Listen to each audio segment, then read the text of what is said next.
Shalom saudaraku, kita akan melanjutkan pembahasan kita, yaitu 18 sifat buruk yang akan menonjol menjelang akhir zaman. Nah, sebelum saya lanjutkan, saya ingin menyampaikan permintaan kepada saudara-saudara sekalian.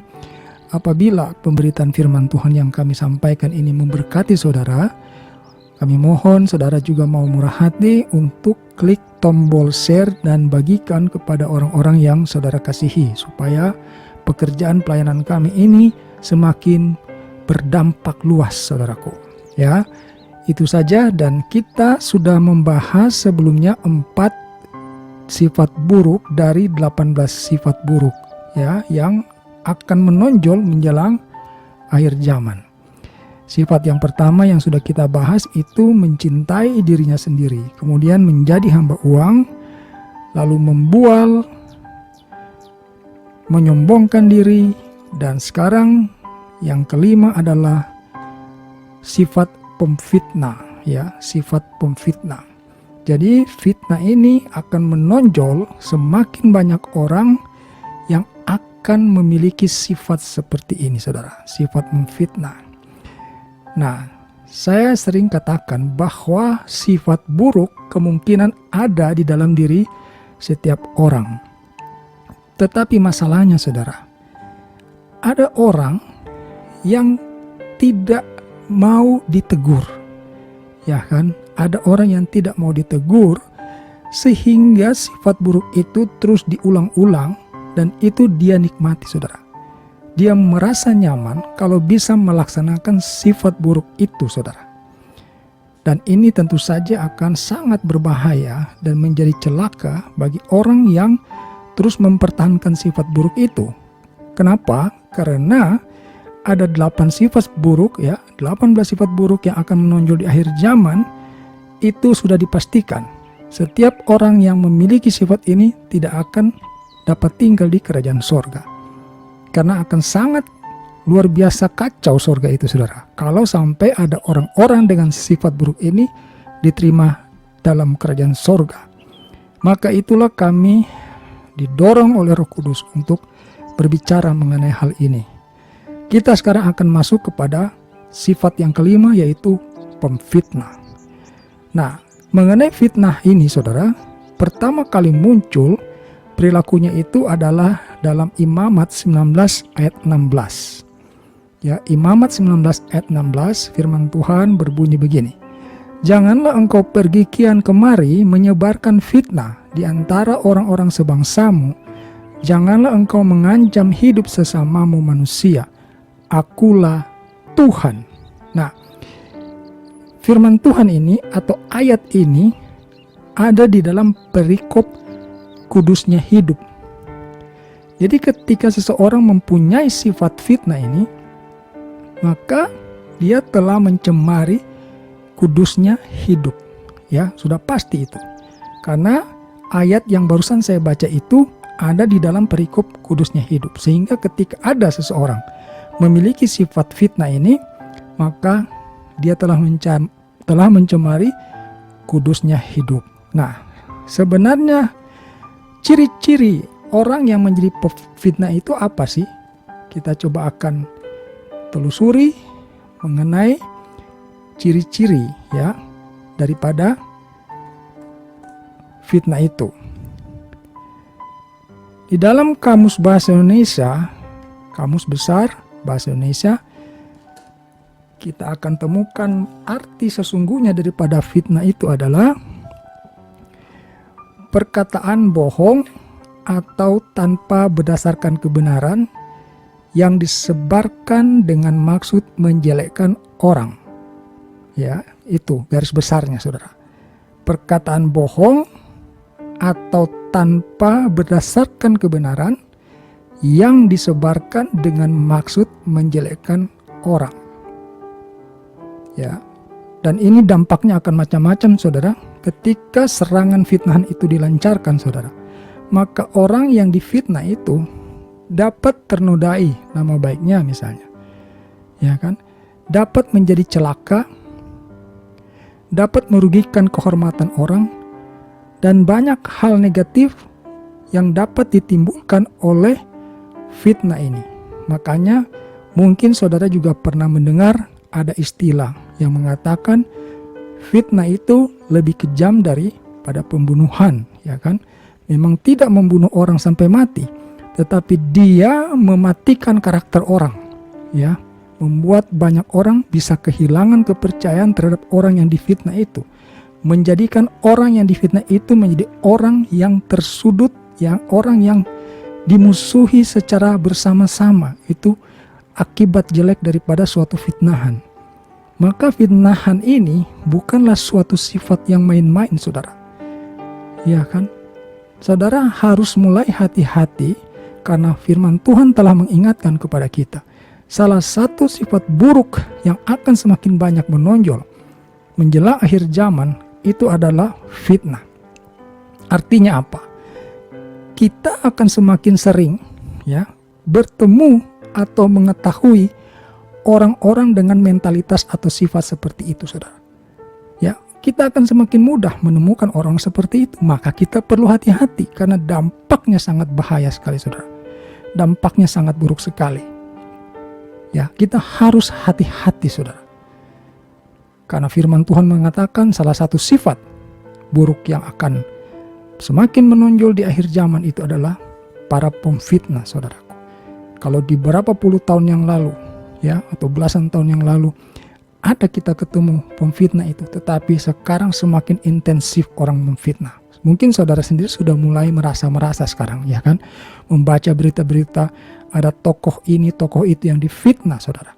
Ya kan? Ada kejadian ABCD yang akibat daripada suatu fitnahan, saudara. Ya kan? Jadi harus kita waspadai. Nah, di dalam Mazmur 15 ayat 3, ya, Mazmur 15 ayat 3, di situ dikatakan begini, siapakah yang boleh datang kepada Tuhan? Ya, siapa yang boleh datang kepada Tuhan? Yaitu yang tidak menyebarkan fitnah dengan lidahnya.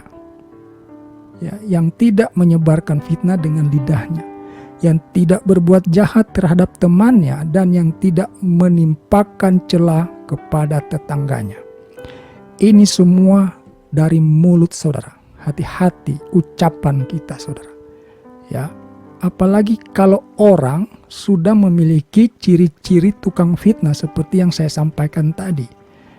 Ya, orang yang mempunyai sifat ini akan merasa puas kalau terlaksana.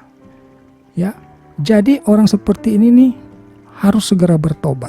Kalau ciri-ciri yang saya sampaikan tadi itu ada di dalam diri saudara, maka segera bertobat. Putuskan sifat seperti itu, tanggalkan segera, saudara. Ya, sifat dari orang yang suka yang suka melakukan fitnah adalah dia berkata bohong tanpa berdasarkan kebenaran, ya, dengan tujuan hanya untuk menjelekkan orang.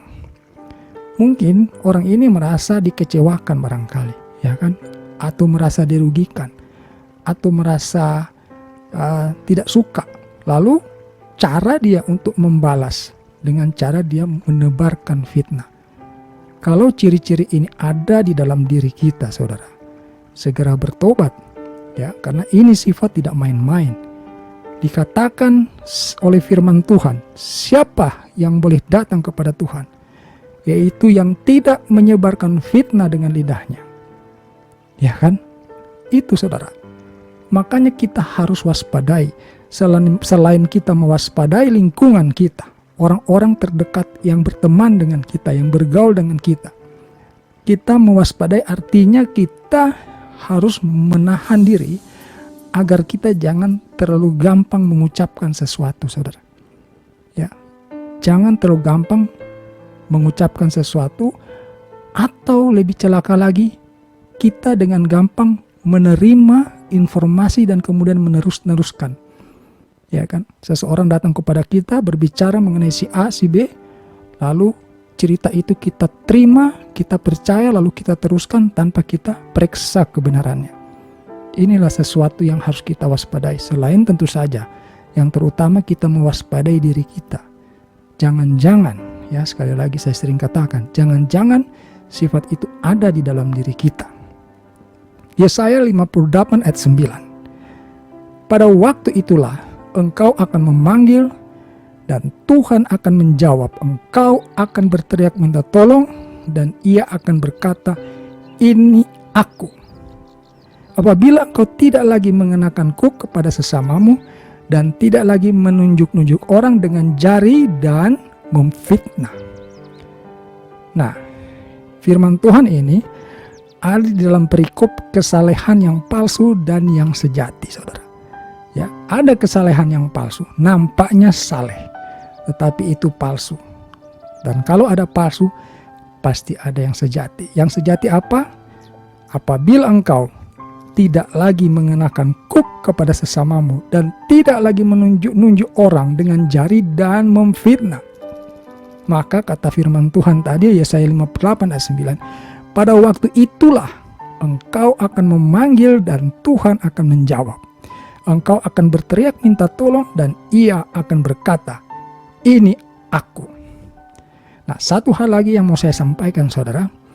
Fitnah ini juga dapat terjadi kepada hamba-hamba Tuhan, kepada orang yang mau sungguh-sungguh hidup menjalankan perintah firman Tuhan. Ya, ketika kita mau menjalani kehidupan sesuai dengan tuntunan firman Tuhan, mau hidup berpadanan dengan firman Tuhan, bisa terjadi ada orang yang memfitnah kita. Ya, ada orang yang memfitnah kita. Memfitnah kita bukan karena kita berbuat kesalahan sama orang itu. Bukan kita mengecewakan. Kita tidak berbuat sesuatu apapun. Kita hanya melakukan perintah firman Tuhan di dalam kehidupan kita. Dan orang itu tidak senang dan dia melakukan fitnah. Di dalam gereja pun terjadi fitnah terhadap sesama hamba Tuhan. Terhadap sesama pelayan Tuhan. Ya, jadi fitnah ini ada di mana-mana. Dapat terjadi kepada siapa saja. Harus diwaspadai, saudara. Maka Matius 5 ayat 11 katakan, berbahagialah kamu jika karena aku kamu dicela dan dianiaya dan kepadamu difitnahkan segala yang jahat. Itu dia, saudaraku. Ya. Jadi kalau saudara merasa saya hanya ingin hidup sesuai dengan apa yang Tuhan mau, kenapa saya harus mengalami kehidupan di mana saya difitnah di sana sini? Firman Tuhan tadi sudah katakan, Matius 5 ayat 11. Berbahagialah kamu jika karena aku kamu dicela dan dianiaya dan kepadamu difitnahkan segala yang jahat. Demikian, saudaraku, untuk sifat yang kelima kali ini, ya, sifat kelima yaitu fitnah, ya, pemfitnah. Kita akan lanjutkan lagi pada video berikutnya, sifat yang keenam. Nah, terima kasih saudara sudah memberikan perhatian pada pemberitaan firman Tuhan kali ini. Dan seperti saya katakan tadi, apabila pemberitaan firman Tuhan kami memberkati saudara, ayolah kita murah hati hanya dengan klik tombol share dan bagikan kepada orang-orang yang saudara kasihi supaya mereka juga boleh diberkati. Terima kasih saudara, kita jumpa lagi pada video berikutnya. Haleluya, amin.